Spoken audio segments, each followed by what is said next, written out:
Welcome to गुरु केंद्र। मैं सुमित आप लोगों के लिए जनरल साइंस के 1000 टॉप क्वेश्चनों का पार्ट 4 लेकर आया हूं। और इसमें जैसा कि मैंने पहले भी बताया था कि हर एक ऑप्शन को डीपली समझाया जाएगा, तो वीडियो को अंत तक देखें और अपने डाउट्स को क्लियर करें। अगर आपने पार्ट 3 नहीं देखा है तो उसका लिंक डिस्क्रिप्शन में है, आज ही देखें। करते हैं पहला क्वेश्चन। रेडियो तरंगों के संचारण के लिए प्रयुक्त वायुमंडल का स्तर है। तो वायुमंडल का स्तर पूछ रहा है, यानी कि किस वायुमंडल में रेडियो तरंगों का संचारण होता है, और इसको डायग्राम से समझते हैं। जैसे कि ये अर्थ हो गया यानी पृथ्वी, इसमें पहली लाइन, फिर ये सेकंड लाइन, ये थर्ड और ये फोर्थ। नाम आपको क्लियर होने चाहिए। नाम में पहला जो नाम आता है जो पृथ्वी के सबसे समीप होता है उसको बोलते हैं शोभ मंडल, ठीक है, जिसका अगर पृथ्वी से डिस्टेंस पूछे तो ये 8 से 18 किलोमीटर। क्लियर। इसके जस्ट ऊपर आता है समताप मंडल। यहाँ पर जो आएगा वो कौन सा मंडल होगा? समताप मंडल। इसके ऊपर मध्य मंडल, फिर आयन मंडल, यहाँ आयन मंडल। इसके ऊपर आता है बहिर्मंडल।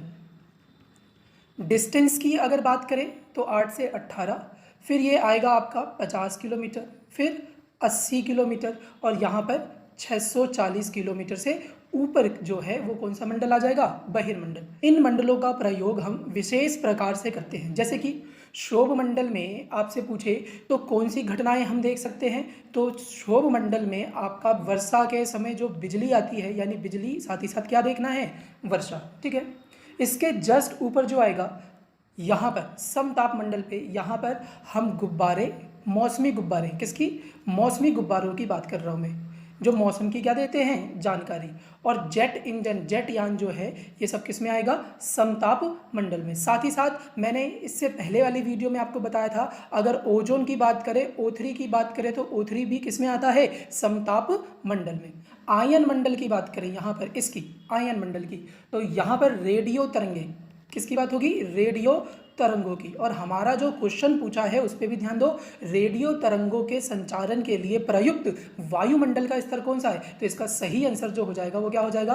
रेडियो तरंगे, ठीक है। और भी जानकारी अगर हम लें तो जो इसके ऊपर बहिर्मंडल आप देख रहे हो, तो बहिर्मंडल में आता है कृत्रिम उपग्रह, जो सैटेलाइट वगैरह जो हम बनाते हैं वो कौन से मंडल में तैरते हैं? तो बहिर्मंडल में। तो डायग्राम से आपको क्लियर होना चाहिए। शोभ मंडल 8 से 18 किलोमीटर, समताप मंडल 50 किलोमीटर, मध्य मंडल 80 किलोमीटर, और आयन मंडल 640 किलोमीटर, और बहिर्मंडल 640 से ऊपर। शोभ मंडल की अगर घटनाएं बोले तो जितनी भी मौसमी संबंधित घटना होती है, जैसे कि बिजली और वर्षा, वो किस में आएंगी? शोभ मंडल में। लेकिन मौसम की जानकारी देने वाले जो गुब्बारे होते हैं वो किस में आएंगे? तो समताप मंडल में। ओजोन किस में आएगा? समताप मंडल में, ठीक है। समताप से ही आपको क्लियर होना चाहिए, जहां पर तापमान जो है वो कैसा हो? समान हो। अब शोभ मंडल में हमने 8 से 18 लिखा, तो याद रखेगा न्यूनतम दूरी है और ये क्या है? अधिकतम दूरी। न्यूनतम दूरी जो होती है वायुमंडल की वो कहाँ होती है? ध्रुवों पर। ध्रुवों पर ये 8 किलोमीटर से स्टार्ट हो जाता है, और 18 किलोमीटर पूछे तो वो किससे होगा? तो भूमध्य रेखा से। कुछ अदर क्वेश्चनों पे भी ध्यान दीजिए, जैसे कि कृत्रिम उपग्रह का क्वेश्चन आता है कि जो कृत्रिम उपग्रह है ये ऊर्जा कहाँ से प्राप्त करते हैं, तो इनकी जो ऊर्जा का मुख्य स्रोत है वो क्या है? तो सूर्य। क्लियर। ये भी आपसे पूछ लेता है कई बार, तो इसको याद रखिएगा। सूर्य के रोशनी से कृत्रिम उपग्रह बहिर्मंडल में क्या करते हैं? तो कार्य करते हैं। रेडियो तरंगे पूछे तो रेडियो तरंगे दो तरह की होती है, एक स्मॉल रेडियो वेव्स यानी कि लघु, और एक होंगी जो लॉन्गिट्यूड यानी कि लंबी, यानी कि लंबवित पूछे, यानी जो दूर से आती है। इनका कार्य पूछ सकता है और इनकी खोज पूछ सकता है। तो अगर लघु की पूछे तो लघु की जो खोज करी थी वो किसने की थी? तो हर्ट्ज ने। और लंबित रेडियो तरंगों की खोज पूछे तो याद रखेगा मार्कोनी ने। क्लियर। इनका यूज मैं आपको बता देता हूं। यूज में आपको कैसे ध्यान रखना है, जो हर्ट्ज वाला है, लघु वाला जो है, ये टीवी और टेलीफोन में यूज करते हैं। कहां पर? टीवी और टेलीफोन में। और जो मैक्रोनी यानी लंबवित वाला है, इसका यूज अगर आपसे पूछे तो इसका यूज आपको बताना है वायरलेस में, ठीक है। अब आपको इस क्वेश्चन में कोई डाउट नहीं होना चाहिए। अगर फिर भी कोई डाउट रह जाता है तो आप कमेंट बॉक्स में लिखिए, आपको जरूर सपोर्ट किया जाएगा। क्लियर यहां तक? नेक्स्ट क्वेश्चन है हमारे पास, निम्नलिखित जोड़ों में से किसका मेल सही है, यानी इसमें से कौन सा सही है हमें बताना है। जैसे कि पहला ऑप्शन है टिटनेस, और उसके सामने लिखा है BCG। तो BCG की फुल फॉर्म होती है बार्सिलस कालमेट गुरिन, इसको ध्यान रखना है। ये जो बार्सिलेस कालमेट क्यूरिन है ये आपको टीबी में, किस में ध्यान रखना है, टीबी यानी कि राजसमा जो रोग होता है उसमें प्रयोग किया जाता है, ठीक है, टीबी रोग में। और ये जो है जन्म के कब लगाया जाता है, तो 72 घंटे बाद, ठीक है। यहाँ पर टिटनेस है तो टिटनेस का तो अलग टीका हो गया, और बीसीजी का हो गया बार्सिलस कालमेट ग्यूरिन, टीबी में लगाया जाएगा जन्म के 72 घंटे बाद, यानी कि ये हो गया गलत। दूसरा ऑप्शन ध्यान देते हैं, मलेरिया के साथ है क्लोरोक्विन, बिल्कुल सही है। मलेरिया के साथ में जो क्लोरोक्विन है वो दवा दी जाती है, इसको आपको ध्यान रखना है, क्लियर। रिसेंटली जो कोरोना चल रहा है उसमें क्लोरोक्विन का यूज़ भी किया जा रहा है, ठीक है। अब बात करते हैं मलेरिया की। मलेरिया जो है ये एक परजीवी यानी कि जो जीवों के अंदर, यानी एक लिविंग सेल है, यानी कि ह्यूमन हो गया, और ह्यूमन के अंदर कोई जिंदा जीव, यानी जिंदा जीव के अंदर कोई जिंदा जीव है तो उसी को क्या बोलते हैं, परजीवी, ठीक है, यानी कि प्रोटोजोआ। तो परजीवी के द्वारा होने वाला क्या है, रोग है, कौन सा, मलेरिया, क्लियर। और ये जो है ये रोग परजीवी के द्वारा होता है, तो इस वाहक अगर आपसे पूछ लेगा तो वाहक में आपको मच्छर का नाम बताना है, वो भी कौन सी, तो एनाफिलीज, मादा एनाफिलीज मच्छर जब अपने अंडे हमारे शरीर में छोड़ देती है तो कौन सा रोग उत्पन्न होता है, मलेरिया, जो किस पे इफेक्ट डालता है, आरबीसी पे, ठीक है, इसको भी ध्यान रखना है। और यहाँ पर जो सही आंसर था वो क्या था, मलेरिया के साथ क्लोरोक्विन। सी ऑप्शन जो था उस पर ध्यान देते हैं, स्कर्वी और थायमिन। स्कर्वी जो है वो विटामिन सी की कमी के कारण होता है, ठीक है। इसका साइंटिफिक नेम पूछे तो एस्कॉर्बिक एसिड, क्या नाम होगा, एस्कॉर्बिक एसिड यानी कि अम्ल, ठीक है। ये मैंने लास्ट टाइम भी आपको बताया था कि मूत्र में अगर आपसे पूछे कौन सा विटामिन पाया जाता है तो विटामिन सी। सब्जियों को धोने पर कौन सा विटामिन नष्ट हो जाता है, तो विटामिन सी। इसको एक अन्य नामों से भी जाना जाता है, जैसे कि घाव भरने का विटामिन किसको कहा जाता है, तो घाव भरने का जो विटामिन है वो किसे कहा जाएगा, स्कर्बिक, क्लियर। थायमिन की अगर मैं बात करूं तो थायमिन जो है ये विटामिन B1 का नाम है, किसका नाम है, विटामिन B1 का केमिकल नेम है, जिसकी कमी से बेरी बेरी नामक रोग होता है। और यह जो विटामिन B1 है ये दाने वाले हरी सब्जियों में जैसे मटर और सेम आदि में सर्वाधिक पाया जाता है। और विटामिन सी की बात करें तो इसमें आपको याद रखना है आंवला, आंवले में विटामिन सी अधिक पाया जाता है, ये इसका मुख्य स्रोत हो गया। डी ऑप्शन पे ध्यान दीजिए, डी ऑप्शन जो है वो राज यक्ष्मा यानी कि टीबी की बात कर रहा है, जिसमें मैंने आपको बता दिया है बार्सिलेस कालमेट ग्यूरिन यानी बीसीजी का टीका लगता है। और एटीएस, ये एटीएस क्या है, तो एटीएस की फुल फॉर्म पता होनी चाहिए आपको, एंटी टेटनस सीरम, क्या होगी, एंटी टेटनस सीरम। यह सीरम है जिसका प्रयोग किसमें किया जाता है, तो टेटनस में। तो ये भी आपका एक इंपॉर्टेंट क्वेश्चन था। नेक्स्ट क्वेश्चन करते हैं। तीसरा क्वेश्चन है हमारे पास, 1 ग्राम बर्फ को 0 डिग्री सेल्सियस पर पिघलाने के लिए कितना यांत्रिक कार्य करना होगा। तो पहले तो यांत्रिक कार्य करने के लिए आपको पता होना चाहिए कि कार्य का जो एसआई मात्रक होता है वो होता है जूल, ठीक है। और 1 कैलोरी में जूल अगर आपसे पूछे तो पता होना चाहिए 4.186। अब यहीं पर मैं आपको बताऊं तो देखो, बर्फ़ को जल बनने में यानी पिघलने में और जल को बर्फ़ बनने में जो ऊर्जा लगती है, जो गुप्त ऊष्मा लगती है, वो 80 कैलोरी पर ग्राम लगती है, क्लियर। अब मैं आपसे यहीं पर भाप का पूछ लूँ, अगर पेपर में कभी भाप का पूछ ले कि भाप में कितनी गुप्त ऊष्मा होती है, तो लगभग 500 कैलोरी पर ग्राम, ठीक है। अब ये बातें आपको इस क्वेश्चन को सॉल्व करने में काफ़ी मदद करेगी, तो इसको सॉल्व करते हैं। कोई भी वस्तु अगर अपनी अवस्था को चेंज करती है यानी कि अवस्था में परिवर्तन करती है तो उसका एक रूल होता है, वो ये कि Q बराबर ml।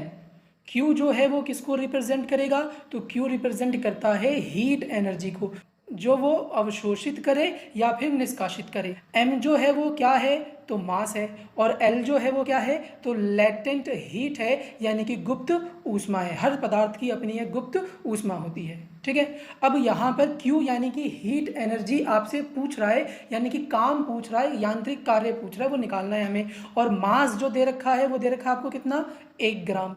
तो यहाँ पर हमने लिख दिया 1 ग्राम। अलग से L की बात कर रहा है, तो L मैंने आपको बता दिया, बर्फ का जो गुप्त ऊष्मा लेटेंट हीट मैंने आपको बताया वो क्या है, तो 80 कैलोरी पर ग्राम। अब इसको मल्टीप्लाई करेंगे तो ग्राम ग्राम कट हो जाएगा, आपके पास जो रिजल्ट आएगा वो आएगा 80 कैलोरी, क्लियर यहाँ तक। और 1 कैलोरी में कितना जूल, 1 कैलोरी में कितना जूल होगा, तो 4.186। तो 80 को जब हम 4.186 से गुना कर देंगे तो अप्रोक्सीमेट निकाल लो, जरूरी नहीं है पूरा गुना करना। 8 गुने में 4 कितना आता है, तो कुछ 32 के लमसम आएगा। और 32 के लमसम देखो इसमें है कौन सा, तो ये आपका बी जो है वो क्या है, बिल्कुल सही है। तो इसको मल्टीप्लाई करने पे आपको जो आएगा वो 334.88 जूल आएगा। क्लियर यहाँ तक। तो ये जो है ये आपका क्या बन गया आंसर। इसकी मदद से, तो लेटेंट हीट की मदद से जो आपको याद होने चाहिए, बर्फ और जल का 80 कैलोरी किलोग्राम और भाप का 540 किलोग्राम। मोस्टली इन तीनों का ही आपसे पेपर में पूछता है, ठीक है, ये आए हुए हैं, इसको याद रखना है। अब एक बार क्यू पे थोड़ा सा ध्यान देते हैं या फिर लेटेंट हीट को अच्छे से समझते हैं। देखो अगर मैं आपसे बोलूं कि हमारे पास सॉलिड है, अब मैं बोलता हूं कि सॉलिड को अगर मैं गर्म करूंगा तो किस में जाऊंगा, लिक्विड में, और लिक्विड को अगर गर्म करूंगा तो किस में जाऊंगा, गैस में। तो सॉलिड से लिक्विड और लिक्विड से गैस जो चेंज हो रहा है, यानी पदार्थ अपनी अवस्था में जो परिवर्तन करती है, और परिवर्तन करने के लिए जितनी ऊर्जा की आवश्यकता होती है उसी को हम बोलते हैं गुप्त ऊष्मा, यानी लेटेंट हीट। आपको ध्यान रखना है। फिर से रिपीट कर दूं, अपनी अवस्था में पदार्थ परिवर्तन करने के लिए जितनी भी ऊर्जा की आवश्यकता, यानी कि प्रयोग में जितनी भी ऊर्जा लाती है उसी को हम क्या बोलते हैं, लेटेंट हीट। ठीक है। अब इसके अंदर वो कुछ ऐसा होगा, जैसे कि मान लो आपने घर पर दूध रखा है उबालने के लिए, तो दूध क्या डालते के साथ ही उबल जाता है, नहीं, वो कुछ देर तक उस एनर्जी को, उस हीट को क्या करता है, अवशोषित करता है, एब्जॉर्व करके रखता है। तो उसको हम किससे रिप्रेजेंट करते हैं, तो क्यू से, जिसको हीट एनर्जी बोला जाता है। तो इसमें कोई डाउट आपको नहीं रहना चाहिए। क्लियर। नेक्स्ट क्वेश्चन करते हैं। एक कॉम्पैक्ट डिस्क किस प्रकार की डाटा भंडारण पद्धति है, यानी कि सीडी की बात कर रहा है। जो हम सीडी यूज़ करते हैं उसमें डाटा किस रूप से भंडारण के रूप में जाता है। तो देखो उसके अंदर आप सीधा सीधा समझ सकते हो, जो हमारी कॉम्पैक्ट डिस्क होती है यानी सीडी होती है, कभी आपने उसको देखा होगा तो एक लेंस उसको रीड कर रहा होता है, और लेंस उसको रीड कौन से मेथड से कर रहा होता है, तो प्रकाशिक यानी कि ऑप्टिक्स से। ठीक है। तो इसका सही आंसर जो है वो क्या है, ऑप्टिक्स, यानी कि प्रकाश के द्वारा वो अपने डाटा का भंडारण करती है। कुछ और भी प्रोडक्ट जो हम भंडारण के तौर पर, यानी कि उसको डाटा स्टोरेज के तौर पर हम यूज़ करते हैं। ठीक है। जैसे कि मैं बात करूं फ्लॉपी की, या फिर फ्लॉपी जैसा ही आपने देखा होगा कैसेट टेप, जो हम रील बोलते थे जिसको, ये दोनों जो हैं ये किस पर काम करती हैं, तो चुंबकीय पर, ये मैग्नेट पर काम करती हैं। ठीक है। फ्लॉपी जो है ये सर्वप्रथम IBM कंपनी ने बनाई थी, और कैसेट टेप जो है ये किसने, फिलिप्स ने। इसी तरीके से यहाँ पर सीडी की बात की गई है, तो सीडी को भी आप ध्यान रखिएगा, यह फिलिप्स और सोनी ने मिलकर, फिलिप्स और सोनी ने मिलकर इस पर काम किया था। ठीक है। आजकल जो ज़्यादा यूज़ हो रहा है, जैसे कि मैं बात करूं किसकी, तो पेन ड्राइव की। पेन ड्राइव का आपको पता होना चाहिए, पेन ड्राइव की खोज जो करी थी वो है प्यू कैन सेंग ने। किसने करी थी, तो प्यू कैन सेंग ने। ठीक है। पेन ड्राइव की खोज की थी, जो फ्लैश मेमोरी की तरह कार्य करता है। किसकी तरह कार्य करेगा, फ्लैश मेमोरी की तरह। इसमें चिप का प्रयोग किया जाता है, जो विद्युत के संपर्क में आने पर कार्य करता है। क्लियर। नेक्स्ट क्वेश्चन करते हैं। क्वेश्चन है, आहार नाल में स्टार्च के पाचन का अंतिम उत्पाद क्या है। स्टार्च यानी हिंदी में इसको क्या बोलते हैं, मंड। तो इसको थोड़ा सा डायग्राम से समझते हैं। तो इसको समझने के लिए सबसे पहले कार्बोहाइड्रेट हमें समझना पड़ेगा। कार्बोहाइड्रेट का प्रयोग हम शरीर में ऊर्जा के लिए करते हैं, जिसका पेपर में आता है क्वेश्चन कि हमें इंस्टेंट एनर्जी की अगर रिक्वायरमेंट है तो हम किसका ड्रिंक करेंगे। देखो जल्दी ऊर्जा चाहिए तो कार्बोहाइड्रेट, और इसी तरीके से अगर पेपर में पूछ ले ज़्यादा ऊर्जा चाहिए, अगर आपको ज़्यादा एनर्जी चाहिए तो फिर वो किसके लिए, फैट के लिए रेफर करते हैं। तो इंस्टेंट एनर्जी के लिए कार्बोहाइड्रेट और ज़्यादा के लिए फैट यानी वसा। तो मैं यहाँ कार्बोहाइड्रेट की बात कर रहा हूँ, जो इंस्टेंट एनर्जी के रूप में जाना जाता है। क्लियर यहाँ तक। और एथलीट का पूछ लेगा आपसे कि एथलीट जो है वो एनर्जी ड्रिंक में किसका प्रयोग करते हैं, तो कार्बोहाइड्रेट का प्रयोग करते हैं। इसका जो फॉर्मूला होता है वो होता है C6H12O6। और रेशो कई बार पूछ लेगा कि रेशो बताइए, तो आप देखिएगा ध्यान से यहाँ पर कि कार्बन 6, हाइड्रोजन 12 और ऑक्सीजन 6, जिसका रेशो क्या बनेगा, 1:2:1। तो यहाँ पर ज़्यादातर जो आपसे पेपर में पूछेगा वो हाइड्रोजन और ऑक्सीजन को लेकर पूछेगा कि कार्बोहाइड्रेट में हाइड्रोजन और ऑक्सीजन का रेशो क्या होता है, तो 2:1 होता है। कार्बोहाइड्रेट जो है वो 3 भागों में बटा होता है, जिसमें पहला एक अणुशर्करा यानी कि मोनोसैकेराइड। क्लियर। और ये होता है फिर दूसरा द्वि अणुशर्करा, जिसको इंग्लिश में डाइसैकेराइड, और फिर बहु अणुशर्करा यानी कि पॉलीसैकेराइड बोलते हैं। एक अणु, द्विअणु, बहुअणु, इसको ऐसे समझना कि यहाँ पर आपने एक प्रोडक्ट लिया, यहाँ दो लिए और यहाँ बहुत सारे लिए, यानी कि शर्करा मतलब सीधे रिलेट कर लो मीठे से, तो ये सबसे कम मीठा क्योंकि इसमें एक है, ये उससे ज़्यादा मीठा क्योंकि इसमें दो है, और ये सबसे ज़्यादा मीठा होगा क्योंकि इसमें बहु है यानी बहुत सारे हैं, पॉलीसेकेराइड है। एग्जाम्पल से समझते हैं, जैसे कि एक अणु शर्करा में शहद और अंगूर आता है, क्लियर।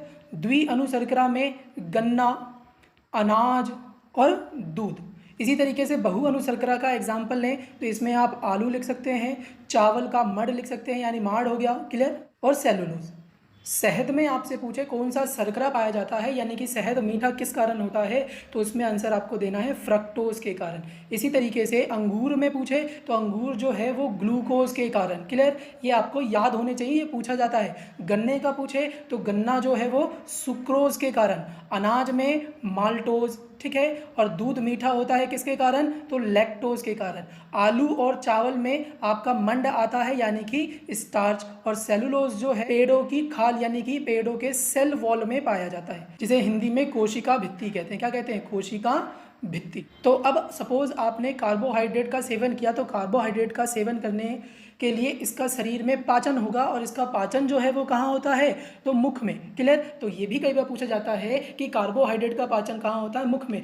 इसको रिवर्स करके भी पूछ लेगा कि मुख में किसका पाचन होता है, तो कार्बोहाइड्रेट का। और पाचन के लिए जो एंजाइम है वो पूछ लेगा, तो एंजाइम का नाम जो है वो ध्यान रखिएगा, एक टाइलिन और एक माल्टोज, क्लियर, टाइलिन और माल्टोज। अब सपोज करो कि आपने आज नाश्ते में आलू खाया है, तो आलू जो है वो बहुअणु शर्करा में होगा, मंड होगा। तो आलू खाया है तो आलू में क्या है, मंड यानी कि स्टार्च, क्लियर। और स्टार्च जो है हमने खाया है, तो स्टार्च का पाचन जब मुंह में होगा तो स्टार्च को जो टाइलिन है, कौन, टाइलिन, वो बदल देगा किस में, तो वो बदल देता है माल्टोज में। किस में बदल देगा, माल्टोज में। और माल्टोज एंजाइम जो है, कौन सा एंजाइम, माल्टोज एंजाइम जो है जो मुख में पाया जाता है, वो इस माल्टोज शर्करा को बदल देगा किस में, ग्लूकोज में, क्लियर, किस में बदल देगा, ग्लूकोज में। तो क्वेश्चन था हमारा, आहार नाल में स्टार्च यानी मंड के पाचन में अंतिम उत्पाद क्या है। तो अब मुझे बताओ स्टार्च किस में बदला, माल्टोज में, और माल्टोज किस में बदला, ग्लूकोज में। तो जो लास्ट प्रोडक्ट हमारे शरीर को मिलता है तो वो क्या मिलता है, ग्लूकोज। इसका सही आंसर जो क्या है, ग्लूकोज, ठीक है। तो इसको ध्यान रखना। यहीं से पूछ लेगा कि हमने जो खाना खाया तो हम इस खाने को रिजर्व करके रखते हैं कुछ मात्रा में, जैसे कि मान लो आपने 2-3 दिन तक खाना नहीं खाया, फिर भी आप काम कर सकते हो, आप में एनर्जी है, तो ये जो रिजर्व फूड होता है, ठीक है, ये रिजर्व जो फूड होता है ये भी आपसे पूछ लेगा। तो रिजर्व फूड जो होता है वो ग्लाइकोजन के रूप में होता है। किसके रूप में होता है, ग्लाइकोजन के रूप में, और यह है लीवर में स्टोरेज होता है। किसमें स्टोरेज होगा, लीवर में। तो एक बार क्वेश्चन को फिर से रिपीट कर दूं मैं, आहार नाल में स्टार्च के पाचन में अंतिम उत्पाद क्या है, तो हमने क्या सीखा, मंड बदलेगा किसमें, माल्टोज में, और माल्टोज शर्करा किसमें बदलेगी, तो ग्लूकोज में। तो इसका सही आंसर जो है वो क्या है, ग्लूकोज। और ग्लूकोज हमारे शरीर में किस रूप में इकट्ठा होता है, तो ग्लाइकोजन में, यानी हमारे शरीर में भोजन का संचय किस में होता है, तो ग्लाइकोजन में, और इसका जो स्टोरेज होगा वो कहाँ होगा, तो लीवर में, क्लियर है यहाँ तक। बाकी ऑप्शनों पे एक बार देख लीजिए। गैलेक्टोज, गैलेक्टोज का ध्यान रखना, तो ये जो है ये हमारे ब्रेन में पाया जाता है, यानी मस्तिष्क में पाए जाने वाला शर्करा, ठीक है, कार्बोहाइड्रेट। तो क्लियर है सबको। नेक्स्ट क्वेश्चन करते हैं, प्लास्टर ऑफ पेरिस का रासायनिक सूत्र क्या है। तो कई बार पेपर में सूत्र आ जाते हैं, मैं इसको एक बार डीपली आपको अच्छे से समझा देता हूं। अब अगर ये पेपर में आएगा तो आपका गलत नहीं होगा, गारंटी है इस चीज़ की, ठीक है, ध्यान से देखिएगा बस। देखो, एक होता है कैल्शियम कार्बोनेट, जिसका आपसे पेपर में कई बार सूत्र पूछ लेगा, तो यहाँ पर बिल्कुल पजल नहीं होना है। कैल्शियम का सूत्र क्या होता है, Ca, और कार्बोनेट का सूत्र अलग से इसमें जोड़ दो तो CO3, क्लियर। जब इसके साथ हम H2SO4 यानी कि सल्फ्यूरिक एसिड, ध्यान रखिएगा इसको, क्या मिलाते हैं, सल्फ्यूरिक अम्ल यानी एसिड मिलाते हैं, तो रिजल्ट में हमें क्या मिलता है, देखिएगा, Ca, यानी ये जो Ca है ये रिएक्ट कर जाएगा SO4 के साथ, यानी CaSO4, और अलग से क्या बचा, H2, और O के आयंस चले जाएंगे तो H2O यानी कि पानी, और कार्बन डाइऑक्साइड, क्योंकि इसमें एक O लिया है तो यहाँ पर 2 है, तो मिलाकर आपके 3 हो जाएंगे। तो यहाँ पर ये क्लियर होना चाहिए आपको कि कैल्शियम कार्बोनाइट को सल्फ्यूरिक एसिड के साथ मिलाते हैं। तो ये जो सूत्र आप यहाँ पर देख रहे हो ये कई बार पूछा जाता है, इसको बोलते हैं कैल्शियम सल्फेट। क्या बोलेंगे, कैल्शियम सल्फेट, जिसका क्वेश्चन पेपर में कुछ इस तरीके से आता है कि मार्वल कैंसर किसको कहते हैं, मार्वल कैंसर, मैं पिक्चर की बात नहीं कर रहा, मैं यहाँ पर ताजमहल के पीला पड़ने की बात कर रहा हूँ। ताजमहल का पीलापन जो है वो किसके कारण होता है, तो कैल्शियम सल्फेट के कारण, यानी इसको मार्वल कैंसर बोलते हैं। अम्लीय वर्षा तो ठीक ही है, साथ ही साथ आप ये भी ध्यान रखिएगा कि CaSO4 किसको कहा जाता है, तो कैल्शियम सल्फेट को। अलग से क्या बनेगा, H2O पानी और कार्बन डाइऑक्साइड। क्लियर। अब CaSO4 पे ध्यान दीजिए, देखो यहाँ पर ध्यान से, CaSO4 के साथ जब मैं पानी ले लूँ, वाटर ले लूँ, ठीक है, तो ये जो सूत्र बनता है, ये सूत्र बनता है जिप्सम का, जो पेपर में कई बार पूछा जाता है कि जिप्सम का फॉर्मूला बताइए। यहाँ प्लास्टर ऑफ पेरिस का पूछा है, लेकिन अभी मैं जिप्सम का बता रहा हूँ। जिप्सम का फॉर्मूला CaSO4 यानी 2H2, ठीक है। जब जिप्सम को हम गर्म करते हैं 120 डिग्री सेल्सियस पर, कितने पर, तो 120 डिग्री सेल्सियस पर, तो हमारे पास एक रिजल्ट आता है कि CaSO4 और वाटर का हाफ H2O। क्लियर, CaSO4 और हाफ H2O, और ये जो रिजल्ट आता है जिप्सम को 120 डिग्री सेल्सियस पर गर्म करने पे, तो इसी को बोला जाता है प्लास्टर ऑफ पेरिस। तो अब मैं आपसे पूछूं कि प्लास्टर ऑफ पेरिस में फॉर्मूला क्या होगा, तो सबसे पहले तो आपको यहाँ से एक क्वेश्चन याद होना चाहिए, मार्वल कैंसर, कि मार्वल कैंसर का क्या फॉर्मूला था, तो CaSO4, अगर उसमें पानी मिला दें, कितना, डबल टाइम, H2O डबल कर दें, तो जिप्सम, जब इसको गर्म करेंगे तो पानी की मात्रा कम हो जाएगी, हाफ कर दें तो प्लास्टर ऑफ पेरिस। तो ये 3-4 क्वेश्चन घुमा कर आपसे एक ही लाइन से पूछता है, तो अब आपका पेपर में छूटना नहीं चाहिए। तो इसका सही आंसर जो है वो क्या है, तो फर्स्ट वाला CaSO4 हाफ H2O। क्लियर। कुछ बाकी चीज़ों पे भी ध्यान देते हैं, जैसे कि जिप्सम का प्रयोग कहाँ होता है, तो याद रखिएगा जिप्सम जो है वो जब मिट्टी में डाला जाता है, किसमें, मिट्टी में जिप्सम का प्रयोग किया जाता है, तो वो उसकी क्षारता को यानी बेस को क्या कर देगा, नष्ट कर देता है, यानी बिल्कुल समाप्त कर देता है। यानी कि खेत में अगर हमने जिप्सम डाल दिया तो उसका जो बेस है, उसकी क्षारता है, वो क्या हो जाएगी, नगण्य हो जाएगी, नाश हो जाएगी। इसी तरीके से कई बार पेपर में आ जाता है कि कोई मिट्टी अम्लीय है, तो मृदा का जो अम्लीयपन खत्म होता है, यानी कि अम्ल अगर समाप्त करना है, तो उसके लिए हमें कैल्शियम हाइड्रोक्साइड, क्लियर, तो कैल्शियम हाइड्रोक्साइड का प्रयोग किया जाता है, जिसको हम स्लेक्ड लाइम यानी कि भुजा चूना भी बोलते हैं। तो ये भी आपसे पूछे तो क्लियर होना चाहिए, भुजा चूना किसे कहा जाता है, तो स्लेक्ड लाइम को। तो अगला क्वेश्चन है हमारे पास, पर्यावरण में ग्रीन हाउस प्रभाव में वृद्धि होती है। ऑप्शन है ऑक्सीजन के कारण, कार्बन डाइऑक्साइड के कारण, कार्बन मोनोऑक्साइड और संगमरमर। तो पहले तो हमें यह सीखना है कि ग्रीन हाउस गैस कौन कौन सी होती हैं। तो इसमें कार्बन डाइऑक्साइड, नाइट्रस ऑक्साइड यानी N2O, CFC और उसके साथ जल वाष्प। तो ये मुख्य गैसें होती हैं पर्यावरण में ग्रीन हाउस प्रभाव के लिए। कार्बन डाइऑक्साइड, नाइट्रस ऑक्साइड का कई बार आपसे क्वेश्चन पूछ लेगा कि नाइट्रस ऑक्साइड जो है यह और किस अन्य नाम से जाना जाता है, तो याद रखिएगा नाइट्रस ऑक्साइड को ही हास्य गैस बोलते हैं, ठीक है, हंसाने वाली गैस। CFC का पूरा नाम है क्लोरोफ्लोरोकार्बन, क्लियर, क्लोरोफ्लोरोकार्बन। और जल वाष्प यानी कि जैसे कि आप कुछ भी अगर उबाल रहे हो, जैसे पानी भी आपने उबाला है, तो जो वाष्प निकलता है वो भी ग्रीन हाउस में इफेक्ट के लिए उत्तरदायी होता है। अब सवाल ये उठता है कि ये सब ग्रीन हाउस में रहकर पर्यावरण को इफेक्ट कैसे करते हैं। तो देखो इसका एक सीधा सा एग्जाम्पल समझना कि ये सारी गैसें जो हैं ये ऊष्मा को, एनर्जी को अपने अंदर सोखती हैं। क्या करती हैं, ऊर्जा को अपने अंदर सोखती हैं। जैसे कि आप ये डायग्राम समझना, सपोज ये सूरज है यानी सूर्य है, और ये रही हमारी पृथ्वी, क्लियर। अब होगा क्या, तो यहाँ पर समझिएगा कि सूरज की किरणें पृथ्वी पर आती हैं, और पृथ्वी पर इस वाले सेक्शन में वायुमंडल पाया जाता है, ये सपोज वायुमंडल है, क्लियर। अब सूर्य की किरणें पृथ्वी पर आई हैं, तो अब टकराकर वापस जानी चाहिए, तो आते समय और टकराकर वापस जाते समय ये जो गैसें हैं ग्रीन हाउस गैस, ये सूर्य की जो रोशनी है यानी कि सूर्य की किरणों में जो ऊर्जा है उसको क्या कर लेती हैं, अवशोषित कर लेती हैं, ठीक है। अब ये अवशोषित हो गई यानी कि ये परावर्तित होकर बाहर नहीं निकल पाई, जिसकी वजह से ये वाला जो हिस्सा है वो क्या हो गया, गर्म, और अगर ये हिस्सा गर्म हो गया तो हमारी पृथ्वी भी धीरे धीरे क्या हो रही है, गर्म हो रही है। इसी को बोलते हैं ग्रीन हाउस का इफेक्ट, क्लियर, जो पर्यावरण को क्या कर रहा है, धीरे धीरे गर्म कर रहा है, जिससे हमारे जो ग्लेशियर वगैरह हैं वो क्या हो रहे हैं, पिघल रहे हैं। अब इसमें सबसे ज़्यादा इफेक्ट जो करता है वो कौन है, तो याद रखिएगा कार्बन डाइऑक्साइड, यानी इसका जो मुख्य है वो कौन है, कार्बन डाइऑक्साइड, और आंसर भी आपका 7वें का क्या हो जाएगा, बी, यानी कार्बन डाइऑक्साइड। कुछ अन्य बातों पे भी ध्यान देते हैं, जैसे कि नाइट्रस ऑक्साइड का आपसे क्वेश्चन पूछे तो मैंने आपको बताया हास्य गैस। इसी तरीके से क्लोरोफ्लोरोकार्बन का भी आपसे पूछ सकता है, इसका प्रयोग कहाँ होता है, तो रेफ्रिजरेटर में जो फ्रिज होता है उसमें भी क्लोरोफ्लोरोकार्बन का प्रयोग होता था। इसी तरीके से अगर मैं बोलूँ एसी में भी क्लोरोफ्लोरोकार्बन का प्रयोग होता था क्यों बोल रहा हूँ मैं, क्योंकि 1996 में इस पर क्या लगा दिया गया था, बैन लगा दिया गया था। इसका प्रयोग कुछ विशेष तौर पर ही किया जाता है। क्लियर होना चाहिए सबको।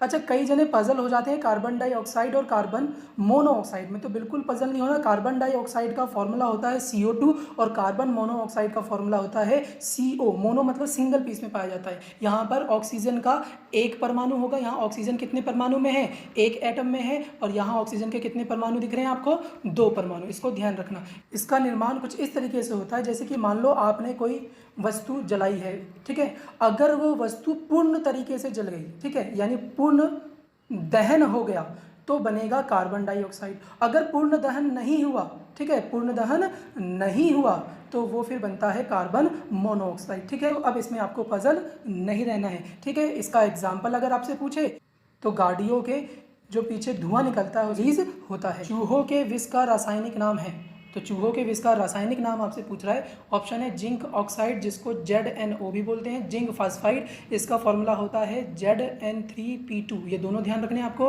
पोटेशियम साइनाइड, इसका फॉर्मूला पूछे तो KCN, और लेड नाइट्रेट का फॉर्मूला पूछे तो PbNO32। ये 4 आपको ऑप्शन दे रखे हैं। इनके प्रयोग के बारे में अगर मैं बात करूँ तो ZNO का जो प्रयोग है वो कॉस्मेटिक के बनाने में किया जाता है। ठीक है, कॉस्मेटिक जो है उसमें ज़्यादातर किनका प्रयोग। इसी तरीके से जिंक फॉस्फाइड का अगर बताया जाए आपको तो जिंक फॉस्फाइड जो है ये चूहों के मारने की दवा है, यानी रेड किल है। और इसका सही आंसर जो है वो क्या है, आपके चूहे के विष का रासायनिक नाम जो हो जाएगा वो क्या हो जाएगा, तो जिंक फॉस्फाइड। सी ऑप्शन पे ध्यान देते हैं। पोटेशियम साइनाइड, पोटेशियम साइनाइड जो है ये अत्यधिक जहरीला होता है। इसका प्रयोग कुछ विशेष स्थिति में ही किया जाता है। ठीक है, इंडस्ट्रियल यूज बोल लो आप, आभूषण को साफ करने के लिए मेनली कई जगह पर इसका प्रयोग किया जाता है। क्लियर। नेक्स्ट क्वेश्चन करते हैं, लोहे का शुद्ध रूप क्या है। ऑप्शन है पिटवा लोहा, स्टील, कच्चा लोहा, ढलवा लोहा। तो जो लोहा है ये तो सबसे पहले तो आपको इसका फॉर्मूला पता होना चाहिए। इसका फॉर्मूला होता है Fe। साथ ही साथ लोहा जो है एक प्रकार का क्या है, तो संक्रमण धातु है। कैसा धातु है, संक्रमण धातु है जो रासायनिक क्रिया करता है। ठीक है, इसके अयस्क आपसे पूछ लेगा तो इसके जो अयस्क है वो आपको 2 अयस्क इंपॉर्टेंट है जो याद रखने हैं, एक हेमाटाइट और मैग्नेटाइट। मैग्नेटाइट जो है इसको अन्य नाम से भी जाना जाता है, जैसे कि आपसे चुंबकीय अयस्क पूछ ले तो वहाँ पर आपको किसका नाम देना है, मैग्नेटाइट का। क्लियर। देखो लोहा जो होता है वो 3 प्रकार का होता है, जिसमें पहला जो होगा जिसमें ढलवा लोहा, पिटवा लोहा और आता है इस्पात, इस्पात यानी कि स्टील। क्लियर। अब कच्चा लोहा किसको बोलते हैं, तो कच्चा लोहा बोलते हैं किसको, तो ढलवा लोहा को। तो यहाँ पर एक पॉइंट आप समझिएगा, उस पॉइंट से आपके सारे डाउट क्लियर हो जाएंगे। देखो लोहे में कार्बन की मात्रा जितनी हम मिलाएंगे वो उतना ही ज़्यादा क्या होता जाएगा, कठोर होता जाएगा। तो लोहे में यहाँ पर ढलवे में जो कार्बन की मात्रा है वो पाई जाती है लगभग 2.5%, जबकि पिटवा लोहा में पाई जाती है 0.25%। क्लियर। और इस्पात में 0.25 यानी 0.25% से ज़्यादा होगी और 2.5% से क्या होगी, कम हो गई। क्लियर। और देखा जाए तो यहाँ पर सबसे कम कार्बन जो है वो कौन से लोहे में है, पिटवा लोहा में। कार्बन की मात्रा क्या हो गई, सबसे कम हो गई। क्लियर। अब सबसे कम कार्बन पिटवा लोहा में है तो यहाँ पर जो अशुद्धियाँ हैं वो भी सबसे कम किस में हो जाएगी, तो पिटवा लोहा में। तो शुद्ध रूप जो है वो कौन सा हो जाएगा, पिटवा लोहा, क्योंकि इसमें अशुद्धियों की मात्रा क्या है, कम है। तो लोहे का शुद्ध रूप जो होता है वो पिटवा लोहा होता है।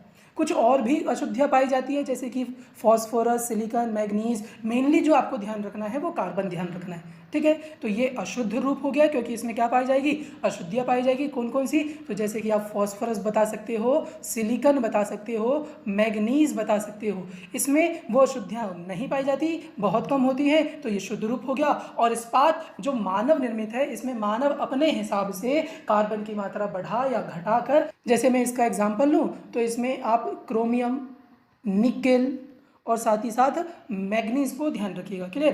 देखो क्रोमियम जब मिलाया जाता है किसके साथ, आयरन के साथ, यहाँ पर मैं डायरेक्ट रिलेशन बता देता हूँ, लोहे के साथ अगर हम क्या मिला दें, क्रोमियम मिला दें, तो आपका बनता है स्टेनलेस स्टील। ठीक है, तो कई बार पूछ लेता है पेपर में, स्टेनलेस स्टील में लोहे के साथ क्या मिला जाता है, तो क्रोमियम, लगभग 15%। क्लियर, जिससे तिजोरी, बॉल बेरिंग वगैरह बनाई जाती है। निकेल की बात करें तो निकेल जो है ये जब लोहे के साथ मिलाया जाता है तो वह मजबूत तो होता ही होता है, साथ ही साथ थोड़ा लचीला भी होता है, तो तार वगैरह बनाने के लिए इसका प्रयोग किया जाता है।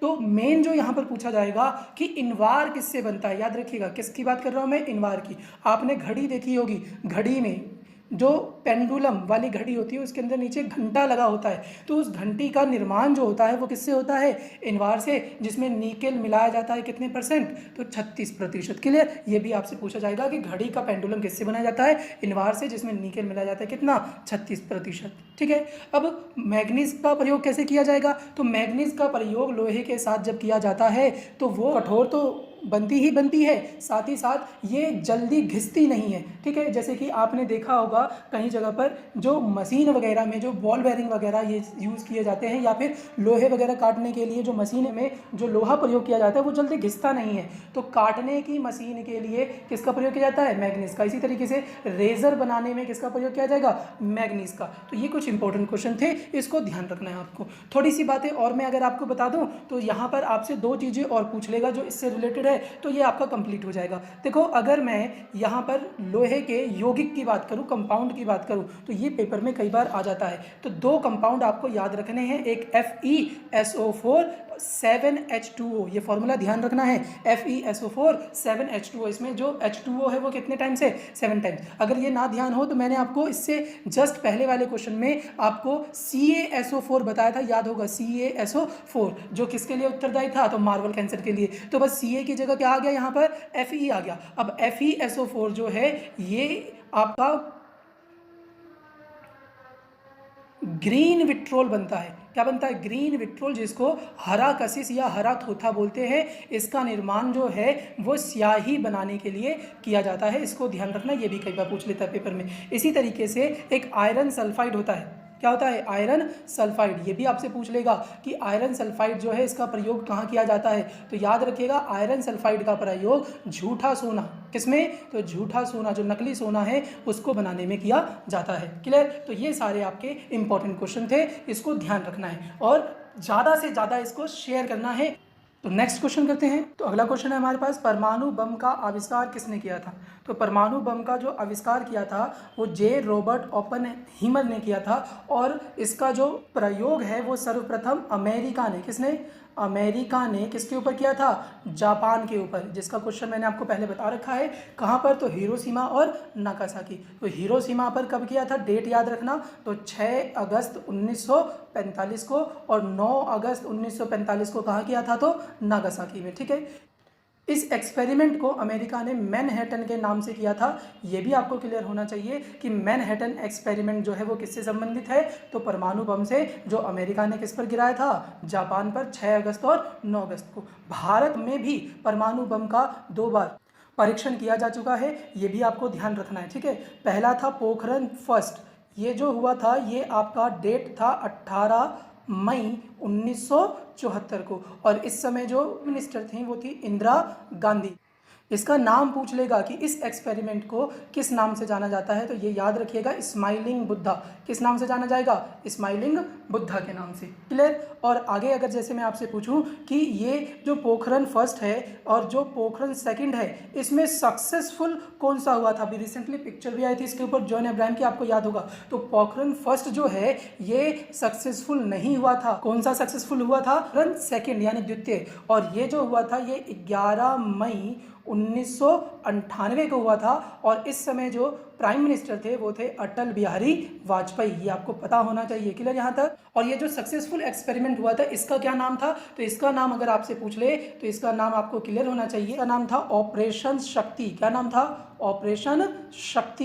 तो ये कुछ फैक्ट है जो आपको परमाणु से जुड़े को मालूम होने चाहिए। तो फिर परमाणु बम पे ध्यान देते हैं। परमाणु बम होता क्या है, परमाणु बम का जो आविष्कार किया था रॉबर्ट हेमर ने वो 1945 में तो किया ही किया था, साथ ही साथ ये कार्य कैसे करता है। तो देखो दो तरह की नाभिकीय अभिक्रिया होती है, एक नाभिकीय संलयन और नाभिकीय विखंडन। तो मैं यहाँ पर बात कर रहा हूँ किसकी, नाभिकीय विखंडन की, और इसको समझिएगा अच्छे से। विखंडन मतलब टूटना, जब परमाणु के जो नाभिक हैं वो टूटकर अलग होते हैं, टूटकर क्या होते हैं, अलग होते हैं, तो उसी को नाभिकीय विखंडन कहते हैं, और परमाणु बम इसी क्रिया पर कार्य करता है। देखो इसको थोड़ा सा समझना, मैंने आपको बता रखा है कि परमाणु बम जो है उसमें जो मुख्य घटक है यानी कि मुख्य रूप में जो प्रयोग लिया जाता है वो यूरेनियम 235 का। यूरेनियम 235 में कुछ न्यूट्रॉन होते हैं, क्लियर। अब वो न्यूट्रॉन जब आपस में टूटते हैं तो बनाते हैं बेरियम, और साथ ही साथ क्या बनाएंगे, क्रिप्टन। इसी के साथ न्यूट्रॉन फिर से पहले सिंगल था तो अब वो 3 न्यूट्रॉन में बदल जाएगा, और साथ ही साथ रिलीज होती है बहुत सारी क्या, तो एनर्जी। थोड़ा इसको मैं सिंपल लैंग्वेज में बताता हूँ। जैसे कि सपोज हमने न्यूट्रॉन और यूरेनियम ले लिया। अब यूरेनियम जब क्रिया करके टूटेगा यानी कि नाभिकीय विखंडन करेगा तो उसमें बेरियम और क्रिप्टन बनेंगे, और बेरियम क्रिप्टन के साथ क्या बनेगा, तो 3 न्यूट्रॉन बनेंगे, क्लियर यहाँ तक। अब ये 3 न्यूट्रॉन आगे चलकर फिर से यूरेनियम से क्रिया करेंगे, और यूरेनियम से क्रिया करेंगे तो पहले कितने न्यूट्रॉन था, एक, अब कितना है, 3 न्यूट्रॉन। यानी कि एक यूरेनियम टूटेगा तो बेरियम क्रिप्टन के साथ 3 न्यूट्रॉन बनाएगा, और वो 3 न्यूट्रॉन आगे चलकर 3 क्या बना देंगे, यूरेनियम बना देंगे। फिर देखो ये यूरेनियम फिर टूटेगा Ba और क्रिप्टन में, इसी तरीके से ये भी Ba और किसमें, क्रिप्टन में, यहाँ भी Ba और क्रिप्टन में, क्लियर हो रहा है। और यहाँ पे फिर से क्या बनेगा, 3 न्यूट्रॉन, 3 न्यूट्रॉन, इसमें भी 3 न्यूट्रॉन और इसमें भी 3 न्यूट्रॉन, और ऐसे ही ये क्रिया चलती रहेगी चलती रहेगी चलती रहेगी। अब ये क्रिया अगर चलती रही चलती रही चलती रही, ध्यान से समझिएगा, यानी कि ये कंट्रोल नहीं कर पाए हम, तो जो कंट्रोल नहीं कर पाते यानी कि जो अनकंट्रोल होती है, तो अनकंट्रोल नाभिकीय विखंडन जो है वो निर्माण कर देती है किसका, परमाणु बम का। और अगर हमने इस न्यूट्रॉन को किसी भी तरीके से क्या कर दिया, कंट्रोल कर दिया, क्या कर दिया, कंट्रोल कर दिया, तो बन जाता है न्यूक्लियर रिएक्टर। ये ध्यान रखिएगा, ये भी कई बार पूछ लेता है, क्लियर। और ये आपको पेपर में बहुत ही ज़्यादा सपोर्ट करेंगे। देखो पढ़ने का बिल्कुल सही समय यही है, और ये जो मैं आप लोगों के लिए इंपॉर्टेंट क्वेश्चन लेकर आ रहा हूँ, ये ऑप्शन से तो आपके इतने इंपॉर्टेंट हो जाते हैं जिस हिसाब से हम सीख रहे हैं कि एक क्वेश्चन 10 पर भारी पड़ने वाले हैं, तो इनको वन लाइनर के तौर पर बना के रखो, और ये आपको हर एग्जाम में काम आएंगे। चाहे आप कोई सा भी एग्जाम भरो, अगर उसमें ये जीएस आ रही है तो इसमें से आएगा ही आएगा। तो इसी प्रकार का अगर आप मटेरियल चाहते हो तो इसको ज़्यादा से ज़्यादा लाइक करो, शेयर करो, ठीक है। कम से कम अपने स्टडी ग्रुप के 5 ग्रुपों में तो इसको शेयर करो ही करो, क्लियर। नेक्स्ट क्वेश्चन करते हैं। तो पहला क्वेश्चन था हमारा, रेडियो तरंगों के संचारण के लिए प्रयुक्त वायुमंडल कौन सा है, तो आयन मंडल, क्लियर। निम्नलिखित जोड़ों में से किसका मेल सही है, मलेरिया और क्लोरोक्विन। ये मेल बिल्कुल सही है। मलेरिया का वाहक आपसे पूछा जाता है तो वाहक में बताना है मादा एनफ्लुएंज। 1 ग्राम बर्फ को 0 डिग्री सेल्सियस पर पिघलाने के लिए कितना यांत्रिक कार्य करना होगा, तो इसको भी आपको पता होना चाहिए। ये मैंने आपको बताया था इसमें कौन सा फॉर्मूला यूज होगा, तो Q बराबर ml, और L जो है वो क्या है, लेटेंट हीट यानी कि गुप्त ऊष्मा, यानी वस्तु अपने में परिवर्तन करने के लिए, अपने अवस्था में परिवर्तन करने के लिए जितनी ऊष्मा का प्रयोग करती है उसको गुप्त ऊष्मा कहते हैं, clear.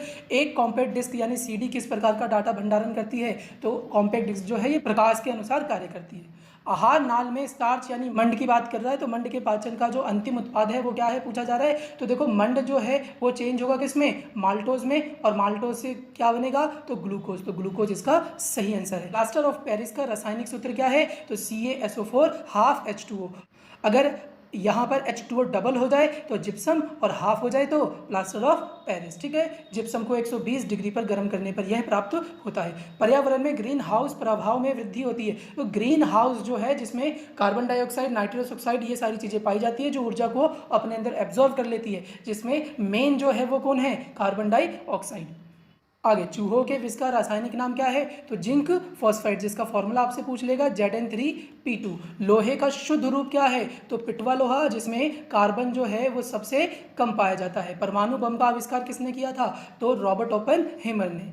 Thank you for watching. देखो ये वीडियो आपको अगर पसंद आई है तो इसको ज़्यादा से ज़्यादा लाइक करें, शेयर करें, सब्सक्राइब करें, कम से कम अपने 5 स्टडी ग्रुप में तो इसको जरूर शेयर करें, ताकि हम मोटिवेट हो सके और आप लोगों के लिए ऐसे ही इंपॉर्टेंट वीडियो बना सके। जय हिंद, जय भारत।